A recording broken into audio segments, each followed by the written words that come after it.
तो आसंतु जानिबा केमिति पहुँचे बहुत ही फेमस टूरिस्ट प्लेस कन्याकुमारी रे। तो सांग माने काश्मीर टू कन्याकुमारी कथा जेतेबेले आसे तो काश्मीर होची भारतर मुकुट आउ कन्याकुमारी होची भारतर शेष प्रांत। तो सांग माने आपण भारतर जोठी भी रुहंतु सबुठु फास्ट आसंतु भारतर शेष प्रांत कन्याकुमारी स्टेशन को।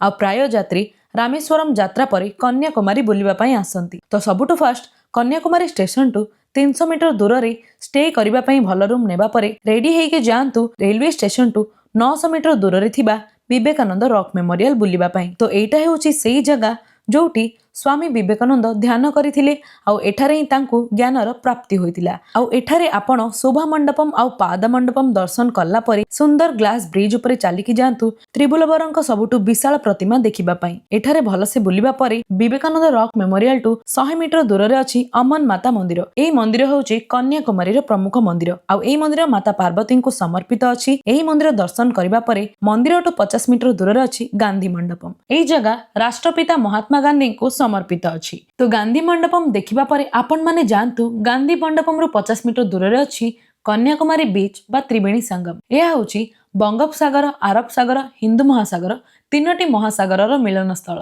प्राय लोक माने एठारे गाधेबा परे अमन माता मंदिर दर्शन करिबा पई जाआंती। तो त्रिवेणी संगम रे किछि समय एन्जॉय करंतु तापरे भलो भलो फोटो उठेबा परे जाआंतु कन्याकुमारी रो फेमस चर्च मदर मेरी को समर्पित अछि। आमे जो दिन चर्च जाइथिलु से दिन फेस्टिवल चलीथिबार आमे जाई पालुनु बट आपण माने निश्चित जानतु आ गोटे दिन रे कन्याकुमारी मु जहा भी बुल्ली आपण मानक सहित शेयर करली। जदि आपण माने एही वीडियो को पूरा देखिबा पई चाहुचंती त मो YouTube channel Sanjana Odia blogs रे अपलोड कर सालेनी। जानतु वीडियो री देखंतु कमेंट माध्यम रे निश्चित जणेबे वीडियो टी केमिति हिची। Bye bye, love you all, जय जगन्नाथ, राधे राधे।